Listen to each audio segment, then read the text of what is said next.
अहम शरणं गतः। अथ श्री अग्निमहापुराण सप्तपंचाशदधिक द्विशततमो अध्यायः। सीमा विवाद आदि निर्णय। ओम नमः शिवाय, ओम नमः शिवाय, ओम नमः शिवाय। ओम नमो भगवते वासुदेवाय। ओम देवकी सुत गोविंद वासुदेव जगतपति देहि मे तन्यं कृष्ण त्वाम अहम शरणं गतः।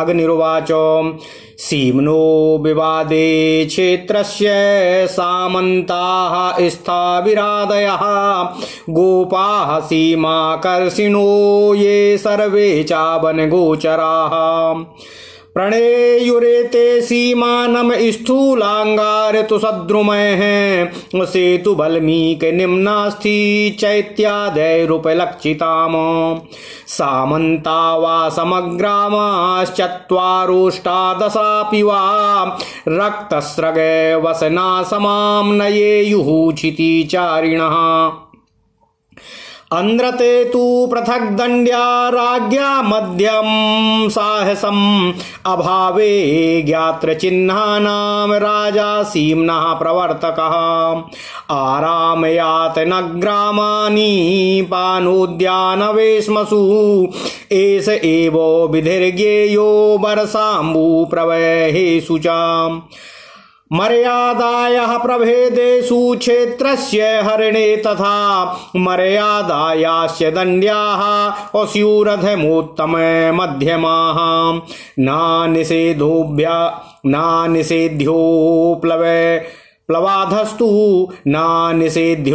प्लवाधस्तु सेतुः कल्याणकारकः परभूमिं हरन्कूपः स्वल्पक्षेत्रो बहूदकः स्वामिने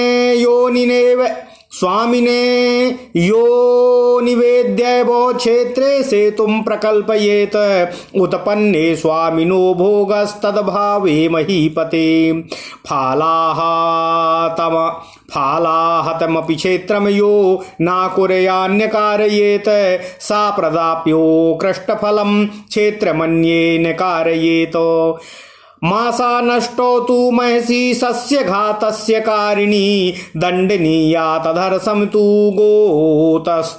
गोस्तदर्ध मजाविकम भोक्षयित्वोपविष्टानां द्विगुणो वसतां दमः सममेषां विधीयेत खरोष्ट्रं महिषी सम यावत् सत्यं विनष्टं तु तावत् क्षेत्री फलं लभेत पालस्ताडयोथ गोस्वामी पूर्वोक्तं दण्डमर्हति पथि ग्रामो विवीतान्ये क्षेत्रे दोषो विद्यते अकामतः कामचारे चौरवदण्डमर्हति महोक्षोत्सृष्टपशवः असूतिका गन्तुका चागौ पालो येषां तु ये ते मोच्या देवराज परिप्लुताः यथार्पितान् पशून् गोपः सायं प्रत्यर्य ये तथा अप्रमादोऽमृत नष्टांश्च प्रदाप्यः कृतवेतनः पालदोष विनाशो तु पाले दंडो विधीयते अर्धतयो दशपणः स्वामिनो द्रव्यमेव च। ओम नमः शिवाय, ओम नमः शिवाय, ओम नमः शिवाय। ओम नमो भगवते वासुदेवाय। ओम देवकी सुत गोविंद वासुदेव जगतपति देहि मे तन्यं कृष्ण त्वाम अहम शरणं गतः। ग्रामेच्छया गोपचारो भूमिराजवसेन वाम द्विजस्तृणध पुष्पाणि सर्वतः सर्वदा हरेतो धनुशतं परिणाहो ग्राम क्षेत्रान्तरं भवेत द्विशते खर्वटस्य अस्यान्यगरस्य चतुःशतं स्वं लभेतान्यविक्रीतम् अक्रेतुर्दोषो प्रकाशिते हीनाद्रहो हीनमूल्ये बेलाहीने च तस्करः नष्टा प्रहतमासाद्य हरतारमग्राह्ये नरं देशकालातिपत्तो वा गृहीत्वा स्वयमर्पयेत् विक्रेतुर्दर्शनाच्छुद्धि स्वामी द्रव्यं नृपोददं क्रेता मूल्यं समाप्नोति तस्माद्यस्तत्र विक्रयीः आगमेनोपभोगेन नष्टं भव्यमतोऽन्यथा पंचबन्धो दमस्तस्य रागस्ते नाप्यभाविते हृतं प्रनष्टं यो द्रव्यं परहस्तादवाप्नुयात् अनिवेद्य नृपोदण्ड्यः सा तु शर्णवती पणान् साल्वय सौल्विकय स्थान पालैर्वा और नष्टा प्रहत माहतम और अर्वाक संवत्सरात स्वामी लभते परतो नृपः पढ़ानेको सफेद दद्या चतुरः पंचमानुषे महिषोष्ट्र गवाम द्वौ द्वौ पादम पादम जाविके स्वाटुकुंभा विरोधेनो देयम दारुसुताद्रते नान्वये सती और सर्वस्यम देयम यच्चान्य संश्रुतम प्रतिग्रह प्रकाशा स्यात् स्थावरस्य विशेषतः देयम प्रतिश्रुतम चैव दत्त्वा नापहरेत पुनः दशैक पंच सप्ताह मासत्रयार्धमासिकम बीजाये वाह्य रत्नश्री और दोह्य पुंसाम प्रतीक्षणम अग्नौ सुवर्णमक्षीणम द्विपलम रजते सते अष्टोत्रपुषी शीशे चाताम्रे पंचदशायसी सते दशपला वृद्धिर्रौर्णे कार्पासिके तथा मध्ये पंचपला गेया सूक्ष्मे तु त्रिपिला मता। ओम नमः शिवाय, ओम नमः शिवाय, ओम नमः शिवाय। ओम नमो भगवते वासुदेवाय। ओम देवकी सुत गोविंद वासुदेव जगतपते देहि मे तन्यम कृष्ण त्वाम अहम शरणम गतः कार्मिके रोम बद्धे चा त्रिंशद्भागा क्षयो मता नाक्षयो नाचा वृद्धिस्तु कौसेये बलकलेषु चा देशम कालम चा भोगम चा ज्ञात्वा नष्टे बलाबलम द्रव्याणाम कुशला ब्रूयुर्यत्तद्याप्य मसंशयम बलाद्दासी कृतश्चौरैर्विक्रीतश्चापि मुच्यते स्वामी प्राणप्रदो भक्तत्यागा निष्क्रमणादपि प्राव्रज्यावासितो राज्ञो दास आमरणान्तिकः वर्णानामानुलोम्येनो दास्यं न प्रतिलोमितः कृतशिष्योऽपि निवसेत कृतकालं गुरोर्गृहे अन्तेवासी गुरुप्राप्त भोजनस्तत्फलप्रदः राजा कृत्वा पुरे स्थानं ब्रह्मणान्यस्य तत्र तु त्रयविधं वृत्तिमद्ब्रूयात् स्वधर्मं पाल्यतामिति निज धर्मा विरोधेन यस्तु सामयिको भवेत सोऽपि यत्नेन संरक्ष्यो धर्मो राजकृतश्च यः गणद्रव्यं हरेद्यस्तु संविदं लङ्घयेच्च यः सर्वस्वहरणं कृत्वा त्वं राष्ट्रा द्विप्रवासयेत कर्तव्यं वचनं सर्वैः समूह हितवादिनाम यस्तत्र विपरीता स्यात्द्याप्यः प्रथमं दमम्। ओम नमः शिवाय। समूह कार्याप्रहितो यल्लभे तत्तदर्पयेत एकादश गुणं दाप्यो यद्यसो नार्पयेत स्वयं वेदज्ञः शुचयो लुब्ध्वा भयोयुः कार्यचिन्तकाः कर्तव्यं वचनं तेषां समूहो हितवादिनाम श्रेणी नैगमसा सण्डी गणानामप्ययं विधि वेदं चैषां नृपो रक्षेत पूर्ववृत्तिं चापालयेत गृहीत वेतनः कर्म त्याज द्वगुणान् मा वहेत अग्रहीत समं दाप्यो भृत्यै रक्ष्य उपस्करः दाप्यस्तु दशमं भागं वाणिज्य पशुसस्यतः अनिश्चित्य भूतिं यस्तु कारयेत् समहीक्षितः देशं कालं चायोतीयात् कर्म कुर्याच्च योऽन्यथा तत्र तु स्वामिनश्छन्दोऽधिकं देयं कृतेऽधिके यो यावत् कुरुते कर्म तावत् तस्य तु वेतनम् उभयोरप्यसाध्यं चोत्साध्ये कुर्याद्यथा श्रुतम् अराजवैदिकं नष्टं भाण्डं दाप्यस्तु वाहकः प्रस्थान विघ्न कृच्चैव प्रदाप्यो द्विगुणं व्रतिम् प्रक्रान्ते सप्तमं भागं चतुर्थं पति सन्त्यजन् व्रतीमर्धपथे सर्वां प्रदाप्य स्यात्याज्य कोऽपि च ग्लहे असतिक वृद्धेस्तु असमिकः पंचकम शतं गृहिणीया धूर्त कितवादितेरादशकं शतम्। ओम नमः शिवाय, ओम नमः शिवाय। सा सम्यक पालितो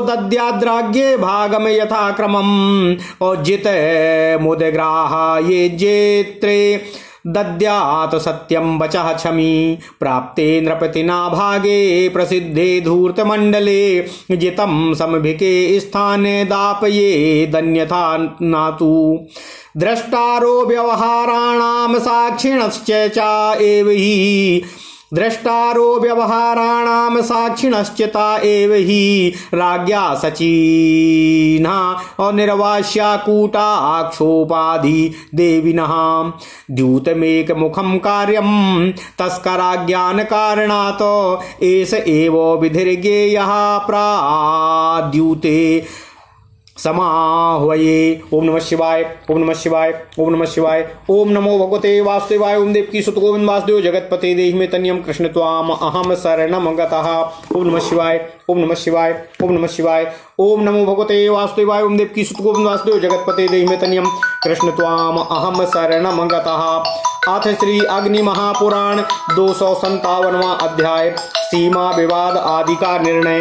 ओम नमः शिवाय, ओम नमः शिवाय, ओम नमः शिवाय। श्री अग्निदेव जी ने कहा, हे वशिष्ठ जी, 2 गांवों से संबंध रखने वाले खेत को सीमा के विषय में विवाद उपस्थित होने पर तथा 1 ग्राम के अंतर्वर्ती खेत की सीमा का झगड़ा खड़ा होने पर सामंत अर्थात सभी तरफ उस खेत से सटकर रहने वाले स्थविर बुद्ध आदि गोप गाय के चरवाहे सीमावर्ती किसान तथा समस्त वनचारी मनुष्य ये सब लोग पूर्वकृत स्थल अर्थात ऊंची भूमि कोयले धान की भूसी तथा बरगद आदि के वृक्षों द्वारा सीमा का निश्चय करें। इस सीमा वह सीमा कैसी हो, यह प्रश्न के उत्तर में कहते हैं, वह सीमा सेतु पुल वाल्मीकि बावी चैत्य पत्थर के चबूतरे या देवस्थान बांस और बालू आदि से उपलक्षित होनी चाहिए। हे वशिष्ठ जी, सामंत अथवा समीपवर्ती ग्राम वाले 4, 8 अथवा 10 मनुष्य लाल फूलों की माला और लाल वस्त्र धारण करके सिर पर पट्टी रखकर सीमा का निर्णय करें। सीमा विवाद में सामंतों के असत्य भाषण करने पर राजा को सभी को पृथक पृथक मध्यम साहस का दंड देना चाहिए। सीमा का ज्ञान कराने वाले चिन्हों के अभाव में राजा ही सीमा का प्रवर्तक और निर्धारक होता है। आराम अर्थात बाग, आयतन अर्थात मंदिर या खलिहान, ग्राम, वापी या कूप, उद्यान अर्थात क्रीड़ावन, ग्रह और वर्षा के जल को प्रवाहित करने वाले नाले आदि की सीमा के निर्णय में भी यही विधि समझनी चाहिए। मर्यादा का भेदन, सीमा का उल्लंघन एवं क्षेत्र का अपहरण करने पर राजा क्रमशः अधम, श्रेष्ठतम और मध्यम साहस का दंड दे सकता है। यदि सार्वजनिक सेतु, पुल या बांध और छोटे क्षेत्र में अधिक जल वाला कुआं बनाया जा रहा हो तथा वह दूसरे की कुछ भूमि अपनी सीमा में ले रहा हो, परंतु उससे हानि तो बहुत कम और बहुत से लोगों की अधिक भलाई हो रही हो, तो उसके निर्माण में रुकावट कभी नहीं डालनी चाहिए। जो क्षेत्र के स्वामी को सूचना दिए बिना उसके क्षेत्र में सेतु का निर्माण करता है, वह उस सेतु से प्राप्त फल का भोग स्वयं नहीं कर सकता। ओम नमः शिवाय। क्षेत्र का स्वामी ही उसके फल का भागी और भोगी होता है और उसके अभाव में राजा का उस पर अधिकार होता है। जो कृषक किसी के खेत में एक बार हल चलाकर भी उसमें स्वयं खेती न करता हो और दूसरे से भी न कराए, राजा उससे क्षेत्र स्वामी को कृषि का संभावित फल दिलाए और खेत को दूसरे किसान से जुतवाए और उसमें कृषि करवाए। ओम नमः शिवाय। स्वामी पाल विवाद। अग्निदेव जी कहते हैं, हे वशिष्ठ जी, गाय, भैंस या भेड़ बकरी चराने वाले चरवाहे जिस समय किसी के खेत को चरा दें तो उसको किस तरह दंड देना चाहिए, इसका विचार यहाँ किया जाता है। राजा दूसरे के खेत की फसल को नष्ट करने वाले नष्ट करने वाली भैंस पर 8 मास पण का 20वां भाग दंड लगावे, गौ पर उससे आधा और भेड़ बकरी पर उससे भी आधा दंड लगावे। यदि भैंस आदि पशु खेत चरकर वहीं बैठ जाएं तो उन पर पूर्व कथित से दूना दंड लगाना चाहिए। जिसमें अधिक मात्रा में तृण और काष्ठ उपजता हो, ऐसे भूप्रदेश जिस समय स्वामी से लेकर उसको सुरक्षित रखा जाता है तो उसको विवीत अर्थात रक्षित या रखांतु कहते हैं। उस रखांतु को भी हानि पहुंचाने पर इन भैंस आदि पशुओं पर अन्य खेतों के समान ही दंड लगाना चाहिए। इसी अपराध में गधे तरफ ऊंट पर भी भैंस के समान ही गधे तथा ऊंट पर भी भैंस के समान ही दंड आरोपित किया जाना चाहिए। जिस खेत में जितनी फसल पशुओं के द्वारा नष्ट की जाए उसका सामंत आदि के द्वारा अनुमानित फल गोस्वामी या क्षेत्रवासी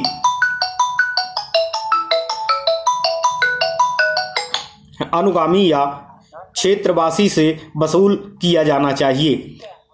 और चरवाहों को तो केवल शारीरिक दंड देना अर्थात कुछ पीट देना चाहिए। यदि गोस्वामी ने स्वयं चराया हो तो उससे उपरोक्त दंड ही वसूल करना चाहिए, ताड़ना नहीं देनी चाहिए। यदि खेत रास्ते पर हो, गांव के सन्निकट हो अथवा गांव के विवीत या सुरक्षित भूमि के सन्निकट हो और वहां चरवाहे अथवा गोस्वामी की इच्छा न होने पर भी अनजाने में पशुओं ने चर लिया हो अथवा फसल को हानि पहुंचा दी हो तो उसमें गोस्वामी तथा चरवाहा दोनों में से किसी का दोष नहीं माना जाता है, अर्थात उसके लिए दंड नहीं लगाना चाहिए। परंतु यदि स्वेच्छा से जानबूझकर खेत चराया जाए तो चराने वाला और गोस्वामी दोनों चोर की भांति दंड पाने के अधिकारी होते हैं। साढ़ ब्रसोत सर्ग की विधि से देवी देवता को चढ़ाकर छोड़े गए पशु,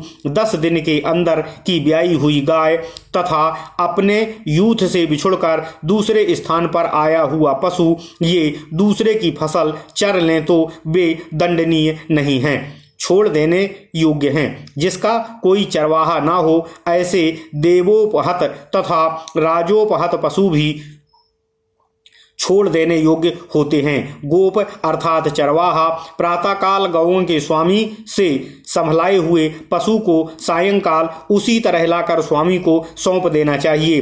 वेतन भोगी ग्वाले के प्रमाद से मृत अथवा खोए हुए पशु राजा उससे पशु स्वामी को ओम नमः शिवाय ओम नमः शिवाय ओम नमः शिवाय ओम नमो भगवते वासुदेवाय ओम देवकी सुत गोविंद वासुदेव जगतपते देहि मे तनियम कृष्ण त्वाम अहम शरणम गता। उससे पशु स्वामी को दिलावे। गोपालक के दोष से पशुओं का विनाश होने पर उसके ऊपर 13.5 पण का दंड लगाया जाए और उस स्वामी को नष्ट हुए पशु का मूल्य भी देना चाहिए। ग्रामवासियों की इच्छा से अथवा राजा की आज्ञा के अनुसार गोचारण के लिए भूमि छोड़ दें, उसको जोतें बोएं नहीं। ब्राह्मण सदा सभी स्थानों से तृण काष्ठ और पुष्प ग्रहण कर सकता है। ग्राम और क्षेत्र का अंतर 100 धनुष के प्रमाण का हो, अर्थात गांव के चारों तरफ 100 धनुष भूमि परती छोड़ दी जाए और तत्पश्चात की भूमि पर ही खेती की जाए। खरवट अर्थात बड़े गांव और क्षेत्र का अंतर 200 धनुष एवं नगर तथा क्षेत्र का अंतर 400 धनुष का होना चाहिए। ओम नमः शिवाय। अस्वामी विक्रय। अग्निदेव जी बोलते हैं, हे वशिष्ठ जी, अस्वामी विक्रय नामक व्यवहारवाद का विचार प्रारंभ करते हैं। देवर्षि नारद जी ने अस्वामी विक्रय का लक्षण इस तरह बतलाया है। निक्षिप्तम वा पर द्रव्यम नष्टम लब्ध्वा परहत्वा विक्रीयते समक्षम यत् सह ज्ञेयो स्वामी विक्रयः। ओम नमः शिवाय। अर्थात धरोहर के तौर पर रखे हुए पराये द्रव्य को खोया हुआ पाकर अथवा स्वयं चुराकर जो स्वामी के परोक्ष में उसे बेच दिया जाता है वह अस्वामी विक्रय कहलाता है। द्रव्य का स्वामी अपनी वस्तु दूसरे के द्वारा बेची हुई यदि किसी खरीदार के पास देखे तो उसको अवश्य पकड़े और अपने अधिकार में ले ले। यहाँ विक्रीत शब्द दत्त और अहित का ही उपलक्षण है, अर्थात यदि कोई दूसरे की रखी हुई वस्तु उसको बताए बिना दूसरे के यहाँ रख दे या दूसरे को दे दे तो उस पर यदि स्वामी की दृष्टि पड़ जाए तो स्वामी उस वस्तु को हठात ले ले या हठात और बलपूर्वक अपने अधिकार में कर ले, क्योंकि उस वस्तु से उसका स्वामित्व अभी निवृत्त नहीं हुआ है। यदि खरीददार उस वस्तु को खरीदकर छिपाए रखे किसी पर प्रकट न करता हो तो यह उसका अपराध माना जाएगा। तथा जो हीन पुरुष है अर्थात उस द्रव्य की प्राप्ति के उपाय से हीन है, उससे एकांत में कम मूल्य में और असमय में अर्थात रात्रि आदि में उस वस्तु को खरीदने वाला मनुष्य चोर होता है, अर्थात चोर के समान दंडनीय होता है।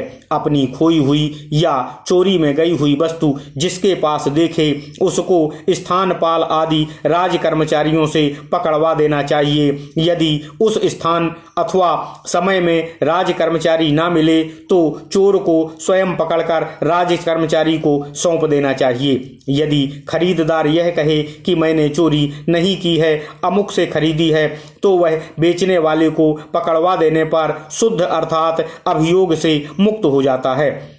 जो नष्ट या अपहृत वस्तु का विक्रेता है उसके पास से द्रव्य का स्वामी द्रव्य, राजा, अर्थदंड और खरीदने वाला अपना दिया हुआ मूल्य वापस ले। वस्तु का स्वामी लेख आदि आगम का उपयोग कर प्रमाण देकर खोई हुई वस्तु को अपनी सिद्ध करे। सिद्ध न करने पर राजा उससे वस्तु का पंचमांश दंड के रूप में ग्रहण करना चाहिए। जो मनुष्य अपनी खोई हुई वस्तु अथवा चुराई गई वस्तु को राजा को बिना बतलाए दूसरे को दे दे उस पर 96 पण का अर्थदंड लगावे। सौल्किक अर्थात शुल्क के अधिकारी या स्थानपाल अर्थात स्थान रक्षक जिस खोए अथवा चुराए गए द्रव्य को राजा के पास लावे उस द्रव्य को 1 वर्ष के पूर्व ही वस्तु का स्वामी प्रमाण देकर प्राप्त कर ले। 1 वर्ष के बाद राजा स्वयं उसको ले ले। घोड़े आदि 1 खुर वाले पशु खोने के बाद मिले तो स्वामी उनकी रक्षा के निमित्त 4 पण राजा को दे। मनुष्य जातीय द्रव्य के मिलने पर 5 पण, भैंस, ऊंट और गो के प्राप्त होने पर 2-2 पण तथा भेड़ बकरी के मिलने पर पण का चतुर्थांश राजा को अर्पित करे। ओम नमः शिवाय। दत्त प्रादानिक। वशिष्ठ अग्निदेव जी कहते हैं, हे वशिष्ठ जी, दत्त प्रादानिक का स्वरूप देवर्षि नारद जी ने इस तरह बतलाया है। जो असम्यक रूप से अर्थात आरोग्य मार्ग का आश्रय लेकर कोई द्रव्य देने के पश्चात फिर उसको लेना चाहता है उसको दत्ता प्रादानिक नाम व्यवहार पद कहा जाता है। इस प्रकरण में इसी पर विचार किया जाता है। जीविका का उपरोध न करते हुए ही अपनी वस्तु का दान करना चाहिए, अर्थात कुटुंब के भरण पोषण से बचा हुआ धन ही दान करने योग्य होता है। स्त्री और पुत्र किसी को न देना चाहिए। अपना वंश होने पर किसी को सर्वस्व दान नहीं करना चाहिए। जिस वस्तु को दूसरे के लिए देने की प्रतिज्ञा कर ली गई हो वह वस्तु उसी को दें, दूसरे को नहीं देना चाहिए। प्रतिग्रह प्रकट रूप से ग्रहण करना चाहिए। विशेषतः स्थावर भूमि वृक्ष आदि का प्रतिग्रह तो सबके सामने ही ग्रहण करना चाहिए। जो वस्तु जिसे धर्मार्थ देने की प्रतिज्ञा की गई हो वह उसको अवश्य देना चाहिए और दी हुई वस्तु का कदापि पुनः अपहरण नहीं करना चाहिए और उसको वापस नहीं लेना चाहिए। ओम नमः शिवाय। क्रीतानुशय। ओम नमः शिवाय। अग्निदेव जी कहते हैं, हे वशिष्ठ जी, क्रीतानुशय अब यहाँ आपको बतलाया जा रहा है। इसका स्वरूप देवर्षि नारद जी ने इस तरह कहा है। जो खरीददार मूल्य देकर किसी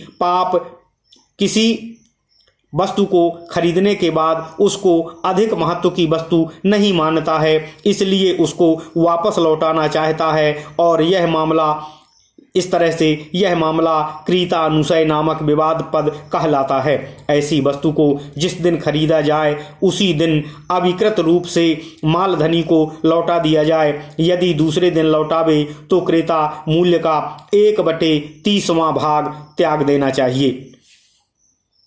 यदि तीसरे दिन लौटावे तो 1/15वां भाग त्याग देना चाहिए। इसके बाद वह वस्तु खरीदार की हो जाती है, वह उसको लौटा नहीं सकता। अधुना बीज आदि के विषय में बतलाते हैं। बीज की 10 दिन, लोहे की 1 दिन, वाहन की 5 दिन, रत्नों की 7 दिन, दासी की 1 मास, दूध देने वाले पशु की 3 दिन और दास की 1 पक्ष तक परीक्षा होती है। इसके बाद उसको लौटाया जा सकता है, इसके भीतर ही उसको लौटाया जा सकता है। स्वर्ण अग्नि में डालने पर क्षीण नहीं होता, परंतु चांदी प्रतिशत 2 पल, रांगे और शीशे में प्रतिशत 8 पल, तांबे में 5 पल और लोहे में 10 पल कमी होती है। ऊन और रुई के स्थूल सूत से बने हुए कपड़े में 100 पल में 10 पल की वृद्धि होती है। इसी तरह मध्यम सूत में 5 पल और सूक्ष्म सूत में 3 पल की वृद्धि समझनी चाहिए। कार्मिक अर्थात अनेक रंग के चित्रों से युक्त, ओम नमः शिवाय, ओम नमः शिवाय, और रोमबद्ध अर्थात किनारों पर गुच्छों से युक्त वस्त्र में 30वां भाग क्षय होता है। रेशम और बलकल के बुने हुए वस्त्र में ना तो क्षय होता है और ना ही वृद्धि होती है। उपरोक्त द्रव्यों के नष्ट होने पर द्रव्य ज्ञान कुशल व्यक्ति देश, काल, उपयोग और नष्ट हुए वस्तु के सार की परीक्षा करके जितनी हानि का निर्णय कर दे, राजा उस हानि को शिल्पियों से अवश्य पूर्ति कराए। ओम नमः शिवाय, ओम नमः शिवाय। अभ्युपेत्या शुश्रूषा, ओम नमः शिवाय। सेवा स्वीकार करने को उस सेवा स्वीकार करके जो उसको नहीं करता है उसका यह बर्ताव अभ्युपेत्या शुश्रूषा नामक व्यवहार पद कहा जाता है। जो बलपूर्वक दास बनाया गया है और चरों के द्वारा चुरा कर किसी के हाथ बेचा गया है, ये दोनों दास भाव से मुक्त कहे गए हैं। यदि स्वामी इनको ना छोड़े तो राजा अपनी शक्ति से इनको दास भाव से छुटकारा दिलाए। जो स्वामी को प्राण संकट से बचा दे वह भी दास भाव से मुक्त कर देने योग्य होता है। जो स्वामी से भरण पोषण पाकर उसका दास्य स्वीकार करके कार्य कर रहा है, वह भरण पोषण में स्वामी का जितना धन खर्च करा चुका है उतना धन वापस कर दे तो दास भाव से छुटकारा प्राप्त कर लेता है। जितना धन लेकर स्वामी ने किसी को किसी धनी के पास बंधक रख दिया है अथवा जितना धन देकर किसी धनी ने किसी ऋणग्राही को ऋणदाता से छुड़ाया है, उतना धन सूद सहित वापस कर देने पर अहित दास भी दासत्व से छुटकारा प्राप्त कर सकता है। प्रव्रज्यावसित अर्थात संन्यास भ्रष्ट अथवा आरूढ़ पतित मनुष्य यदि इसका प्रायश्चित्त कर ले तो वह मरण पर्यंत राजा का दास होता है। चारों वर्ण अनुलोम क्रम से ही दास हो सकते हैं, प्रतिलोम क्रम से नहीं। विद्यार्थी विद्या ग्रहण के पश्चात गुरु के गृह में आयुर्वेद आदि शिल्प शिक्षा के लिए यदि रहना चाहे तो समय निश्चित करके रहना चाहिए। यदि निश्चित समय से पहले वह शिल्प शिक्षा प्राप्त कर ले तो भी उसे उतने समय तक वहां अवश्य निवास करना चाहिए। उन दिनों वह गुरु के गृह भोजन करना चाहिए और उस शिल्प से उपार्जित धन गुरु को ही समर्पित कर देना चाहिए। ओम नमः शिवाय। संविद व्यतिक्रम। भगवान अग्निदेव जी कहते हैं, हे वशिष्ठ जी, नियत की हुई व्यवस्था का नाम समय या संविद है। उसका उल्लंघन संविद व्यतिक्रम कहलाता है। यह विवाद का पद है। राजा अपने नगर में भवन निर्माण कराकर उनमें वेद विद्या संपन्न ब्राह्मणों को आजीविका देकर बसावे और उनसे याचना करनी चाहिए कि आप यहाँ रहकर अपने धर्म का अनुष्ठान कीजिए। ब्राह्मणों को अपने धर्म में बाधा न डालते हुए जो सामयिक और राजा द्वारा निर्धारित धर्म हो उसका भी यत्न पूर्वक पालन करना चाहिए। जो मनुष्य समूह या संस्था का द्रव्य ग्रहण और मर्यादा का उल्लंघन करता हो, राजा उसका सर्वस्व छीनकर उसको राज्य से निर्वासित कर देना चाहिए। अपने समाज के हितैषी मनुष्यों के कथनानुसार ही सब मनुष्यों को कार्य करना चाहिए। जो मनुष्य समाज के विपरीत आचरण करे, राजा उसको प्रथम साहस का दंड देना चाहिए।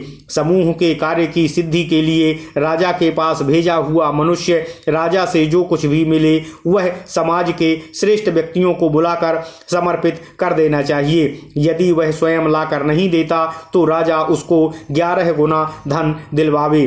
जो वेद ज्ञान संपन्न, पवित्र अंतःकरण वाले, लोभ शून्य तथा कार्य का विचार करने में कुशल हों, उन समूह के हितैषी मनुष्यों का वचन सबके लिए पालनीय होता है।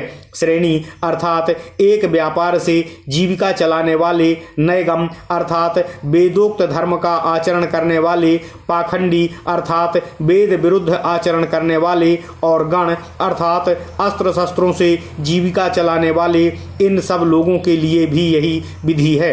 राजा इनके धर्म, वेद और पूर्ववृत्ति का संरक्षण करे। ओम नमः शिवाय। ओम नमः शिवाय। वेतना दान। भगवान अग्निदेव जी कहते हैं, हे वशिष्ठ जी, जो भृत्य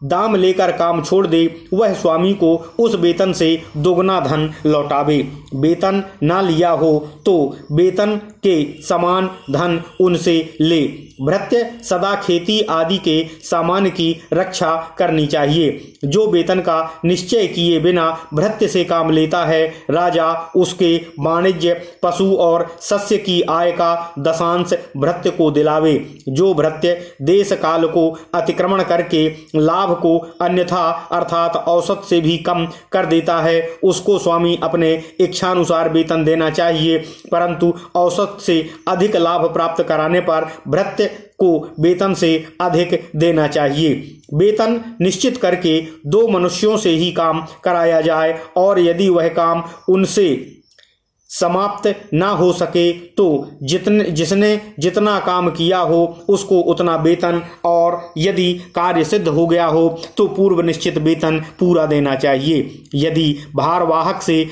राजा और देवता संबंधी पात्र के सिवा दूसरे का पात्र फूट जाए तो राजा भारवाहक से पात्र दिलावे। यात्रा में विघ्न करने वाले भृत्य का वेतन से दुगना अर्थदंड करना चाहिए। जो भृत्य यात्रा आरंभ के समय काम छोड़ दे उससे वेतन का 7वां भाग, कुछ दूर चलकर काम छोड़ दे उससे 4th भाग, और जो मार्ग के मध्य में काम छोड़ दे उससे पूरा वेतन राजा स्वामी को दिलवावे। इसी तरह भृत्य का त्याग करने वाले स्वामी से राजा भृत्य को पारिश्रमिक दिलवावे। द्यूत समाह्वय। भगवान अग्निदेव जी कहते हैं, हे वशिष्ठ जी, जुए में छल से काम लेना दूत समाह्वय है। प्राणी भिन्न पदार्थ, सोना चांदी आदि के द्वारा खेला जाने वाला जुआ द्यूत कहलाता है, परंतु प्राणियों को घुड़दौड़ आदि में दांव पर लगाकर खेला जाए तो वह समाह्वय कहा जाता है। ओम नमः शिवाय। ओम नमः शिवाय। ओम नमः शिवाय। परस्पर की स्वीकृति से जुआरियों द्वारा कल्पित पण अर्थात शर्त को ग्लह कहते हैं। जो जुआरियों को खेलने के लिए सभा भवन संप्रदान कराता है वह साभिक कहलाता है। ग्लह या दाव में 100 या इससे अधिक वृद्धि अर्थात लाभ प्राप्त करने वाले धूर्त जुआरी से साभिक प्रतिशत 5 पण अपने भरण पोषण के लिए ले। फिर दूसरी बार उतनी ही वृद्धि प्राप्त करने वाले अन्य जुआरी से प्रतिशत 10 पण ग्रहण करना चाहिए। राजा के द्वारा भली भांति सुरक्षित द्यूत का अधिकारी साभिक राजा का निश्चित भाग उसको देना चाहिए। जीता हुआ धन जीतने वाले को दिलाए और क्षमा परायण होकर सत्य भाषण करना चाहिए। जिस समय दूत का साभिक और प्रख्यात जुआरियों का समूह राजा के सन्निकट आए तथा राजा को उनका भाग दे दिया गया हो तो राजा जीतने वाले को जीत का धन दिलवाए, अन्यथा न दिलाए। दूत व्यवहार को देखने वाले सभासद के पद पर राजा उन जुआरियों को ही नियुक्त करे तथा साक्षी भी द्यूतकारों को ही बनाए। कृत्रिम पासों से छल पूर्वक जुआ खेलने वाले मनुष्य के ललाट में चिन्ह करके राजा उसको देश से निर्वासित कर देना चाहिए। चोरों को पहचानने के लिए दूत में एक ही किसी को प्रधान बनावे। यही विधि प्राणी दूत समाह्वय अर्थात घुड़दौड़ आदि में भी समझना चाहिए। ओम नमः शिवाय। इस प्रकार महापुराणों में श्रेष्ठ श्री विष्णु वामपाद स्वरूप श्री कृष्ण द्वैपायन भगवान श्री व्यासकृत श्री अग्नि महापुराण अंतर्गत आगत विषयों का विवेचन संबंधी 257वां अध्याय पूर्ण हुआ। इत्यादि महापुराणे भगवान श्री वेद व्यासकृत श्री विष्णु वामपाद स्वरूपे श्री अग्नि महापुराण अंतर्गते सीमा विवाद आदि निर्णय कथनम नाम सप्तपंचाशदाधिक द्विशततमोऽध्यायः। ओम नमः शिवाय, ओम नमः शिवाय, ओम नमः शिवाय। ओम नमो भगवते वासुदेवाय। ओम देवकी सुत गोविंद वासुदेव जगतपति देहि में तनियम कृष्ण त्वाम अहम शरणम गतः।